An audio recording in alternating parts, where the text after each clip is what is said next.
एक आदमी ने पूछा कि राम को वनवास हुआ, सीता साथ में क्यों गई? मैंने कहा सीता बड़ी समझदार थी।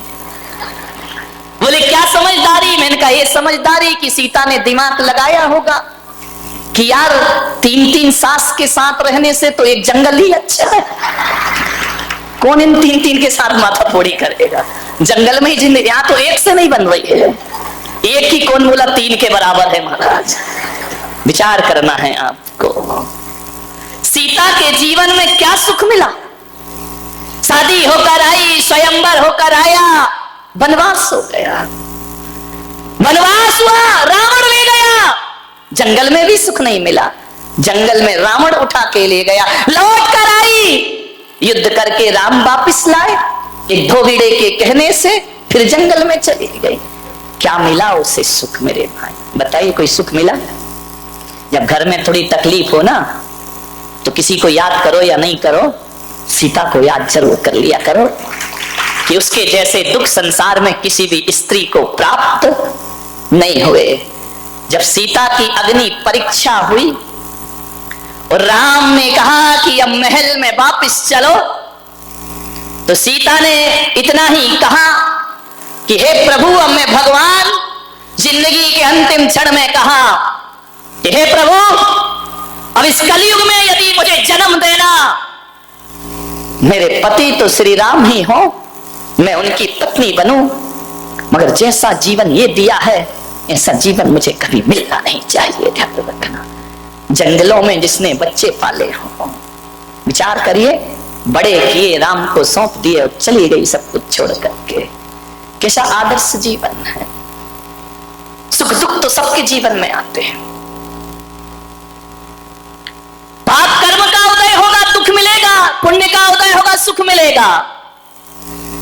लेकिन मैं आपसे निवेदन कर रहा हूं कि जीवन में यदि दुख से बचना है तो दुखी व्यक्तियों का दुख दूर करने का प्रयास करो। तुम्हारा जीवन आनंद में परिवर्तित हो जाएगा, सुख में परिवर्तित हो जाएगा। आप अपने सुख के लिए मत जियो कि मेरा ही सुख मेरा है, चाहे दूसरों को दुख दे के भी प्राप्त हो। ये साधारण लोगों की सोच है, लेकिन महान पुरुष तो सोचा करते हैं कि मेरा दुख तो छोड़ो, दूसरे का दुख मिटा दूं तो मेरे जीवन की सार्थकता सिद्ध हो जाएगी। ध्यान रखिए, दूसरों के लिए सोचिए, अपने लिए मत जियो। एक बात याद रखना, जो अपने लिए जीता है वो वीर होता है, और जो दूसरों के लिए जीता है वो महावीर हुआ करता है। ध्यान रखिए, ये अपने लिए नहीं जिए, दूसरों के लिए जिए। मानने में थोड़ा अपने दुखों से बाहर निकलो और दुनिया के दुख को देखो। तुम्हारा मन कहेगा कि दुनिया में कितना गम है और मेरा गम कितना कम है। ध्यान, इबादत मंदिरों में जाके अपने दुखड़े रोते रहते हो, कभी दूसरों के दुख की प्रार्थना की? कभी कहा है भगवान मेरा पड़ोसी बहुत दुखी है, उसे सुखी कर दे? कभी निकल बोला है? कभी? हाँ, पढ़ लेते हो शांति पाठ में, सर्वे भवन्तु सुखिना सर्वे। ये बकवास है, बोलते बस हो, मन में तो ये रखते कि सत्यानाश हो पड़ोसी का। ध्यान रख, मेरे से आगे बढ़ रहा है, बर्बाद हो जाए।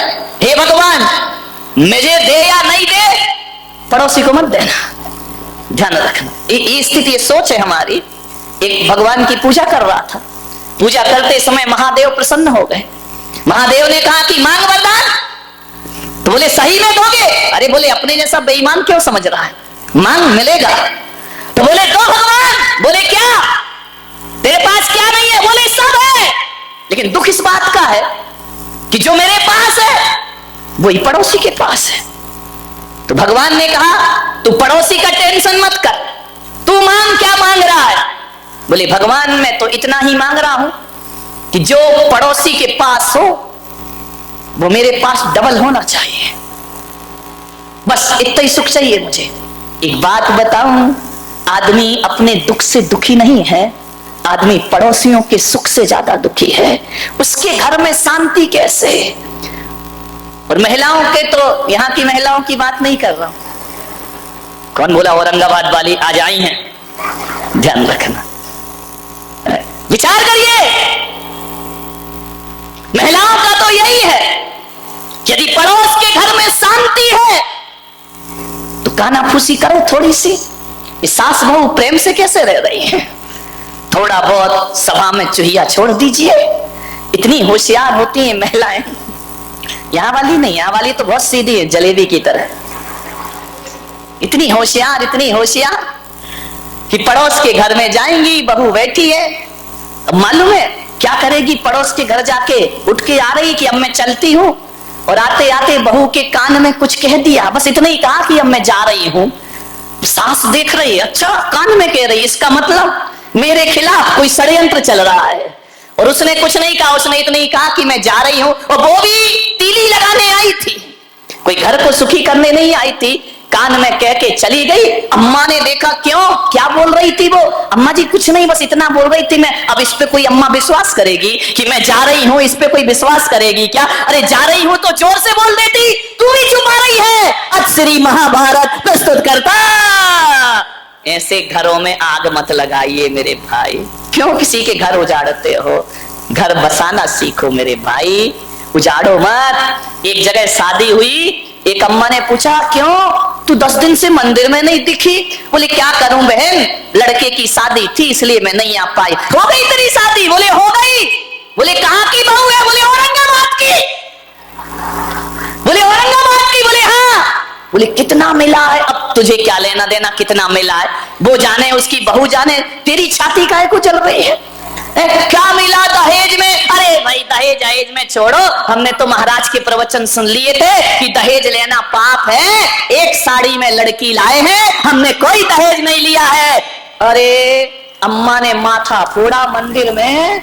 बोली धत तेरे की, तू भी महाराजों की बातों में लग गई। उनके तो ना आगे कोई ना पीछे कोई, तेरी तो गृहस्थी लगी है। 1 घंटे के प्रवचन में हीरा सा बेटा फ्री में बेच दिया।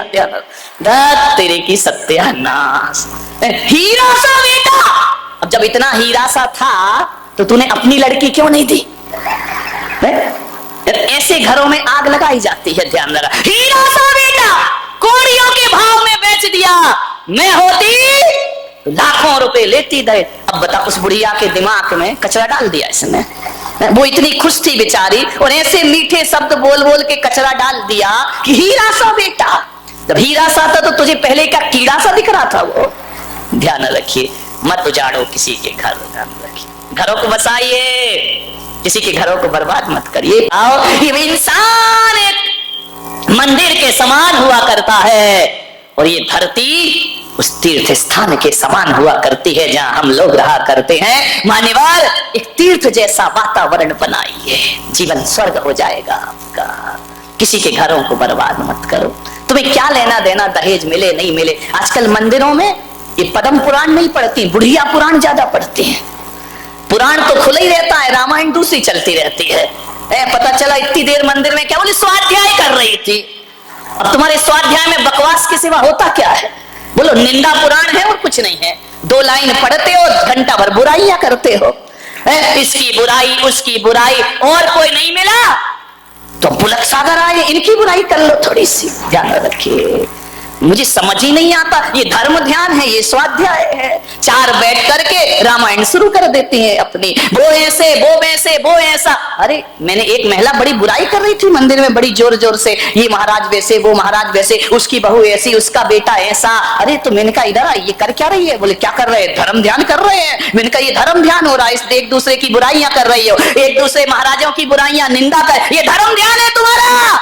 बोली महाराज जो आपने सिखाया वही तो कर रहे हैं। मैंने कहा मैंने क्या सिखाया? बोले आपने तो कहा था कि रोज आलोचना पाठ पढ़ा करो। मैंने कहा कमाल है, धन्य है भाई, ये आलोचना पाठ चल रहा मंदिर में। मैंने कहा था अपनी आलोचना करना, तू मेरी आलोचना करने लगी। जय हो, विचार कर। ये बुढ़िया पुराण, इससे कोई कल्याण होने वाला नहीं है। ये ग्रंथ आचार्यों ने लिखे थे अपने कल्याण के लिए, तुम लग गई जगत के कल्याण के लिए। वाह रे आदमी, पंडित खाए काकड़ी, गुरु दूसरों को दे आकड़ी। मेरे भाई, ये स्थिति बन गई हमारे स्वाध्यायों की, हमारे मंदिरों की। मैंने एक महिला से पूछा कि मंदिरों में इतनी बुराइयां क्यों करती हो? बोले इससे अच्छा स्थान मिलेगा कौन सा? लोग धार्मिक भी समझते हैं और अपना काम भी हो जाता है। ध्यान रखिए। मान्यवर, मंदिरों को अपवित्र मत करिए, विचार करना है। ये स्वाध्याय के नाम पे, ये पूजा पाठ के नाम पे, ये परंपराओं के नाम पे समाज में जो जहर घोला जाता है, ध्यान रखना, सोचना है आपको, विचार करना है। ये मोक्ष के रास्ते सदा सदा को बंद हो जाया करते हैं। अरे मोक्ष के रास्ते वो नहीं होते हैं जो समाज को दो भागों में बांट दे। मोक्ष के रास्ते तो वो होते हैं जो शेर और गाय को एक घाट पानी पिला दे, वो मुक्ति का रास्ता हुआ करता है। सांप और नेवला को एक साथ बिठा देता है, वो मुक्ति का रास्ता हुआ करता है। ध्यान रखिए, कुछ नहीं है, सब बकवास। जिसे धर्म समझ रहे, धर्म धर्म सब कोई कहे, धर्म न जाने कोई। ध्यान रखिए। एक बार क्या हुआ, महादेव शिव पार्वती के साथ, अभी कहानी सच्ची है झूठी इस लफड़े में मत पड़ना, तो न किसी पुराण में ढूंढना। हर कहानी पुराणों में नहीं होती, कुछ पुराणों में भी हुआ करती है, ध्यान रखिए।